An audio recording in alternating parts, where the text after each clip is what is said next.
नमस्कार। कभी आसमान में किसी प्लेन को देखकर ये ख्याल आया है कि ऊपर, जहां कोई सड़क नहीं, कोई साइन बोर्ड नहीं, वहां पायलट अपनी मंजिल तक पहुंचता कैसे है?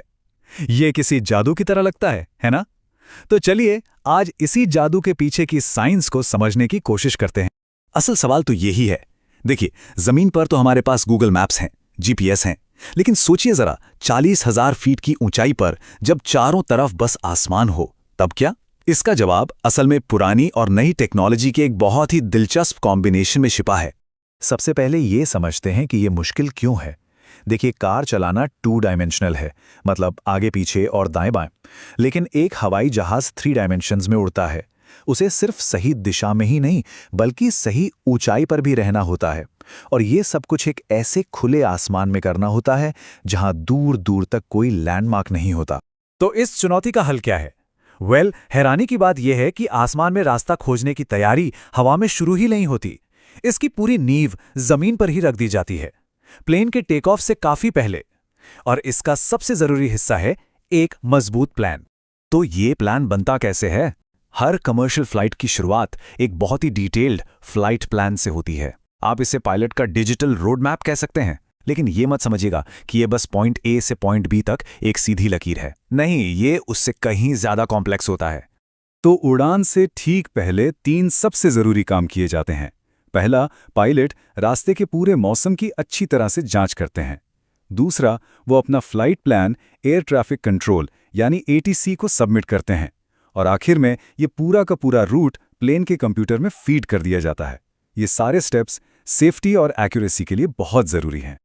अच्छा, अब प्लेन हवा में है, तो नेविगेशन का सबसे पहला और सबसे बुनियादी तरीका कौन सा है? वही जो हम सब गाड़ी चलाते हुए करते हैं, खिड़की से बाहर देखना। एविएशन की भाषा में इसे विजुअल फ्लाइट रूल्स यानी वीएफआर कहते हैं। वीएफआर का सीधा सा मतलब है अपनी आंखों पर भरोसा करना। और अगर आंखों पर भरोसा करना है तो जाहिर है बादलों से दूर साफ आसमान में रहना पड़ेगा।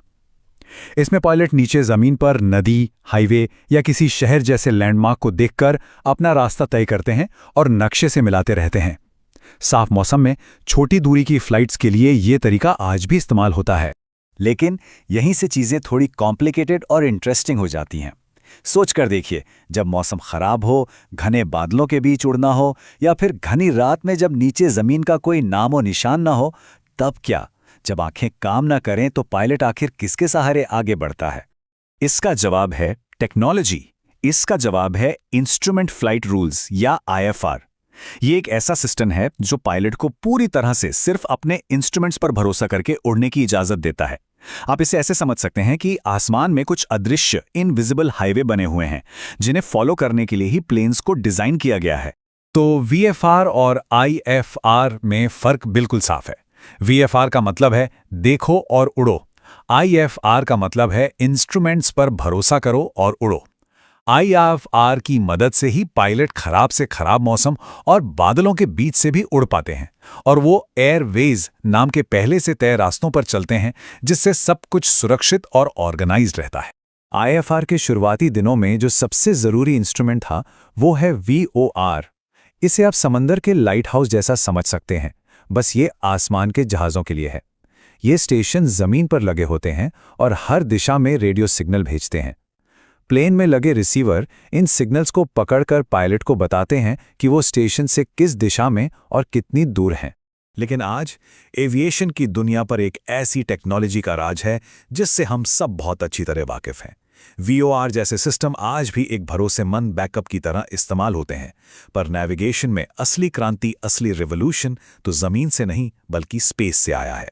जी हाँ, जीपीएस ये वही ग्लोबल पोजीशनिंग सिस्टम है जो हमारे फ़ोन में है, हमारी कारों में है, और यही टेक्नोलॉजी आज मॉडर्न एविएशन की रीढ़ की हड्डी बन चुकी है। धरती के चक्कर काट रही सैटेलाइट्स का ये नेटवर्क प्लेन को उसकी एकदम सटीक लोकेशन की जानकारी देता है, चाहे वो दुनिया के किसी भी कोने में क्यों ना हो। लेकिन ये कितना सटीक है, सुनकर शायद यकीन ना हो, लेकिन एविएशन ग्रेड जीपीएस एक प्लेन की लोकेशन सिर्फ 3 मीटर के दायरे में बता सकता है। बस एक पल के लिए इसके बारे में सोचिए। एक विशालकाय प्लेन जो सैकड़ों किलोमीटर प्रति घंटे की रफ्तार से उड़ रहा है, उसकी पोजीशन को स्पेस से सिर्फ कुछ फीट की एक्यूरेसी के साथ ट्रैक किया जा सकता है। ये सच में कमाल है। तो इतना सारा डेटा आ रहा है वीओआर से, जीपीएस से, दूसरे सेंसर्स से। पायलट इन सबको मैनेज कैसे करते हैं? यहीं पर एंट्री होती है फ्लाइट मैनेजमेंट सिस्टम यानी एफएमएस की। आप इसे प्लेन का दिमाग समझ सकते हैं।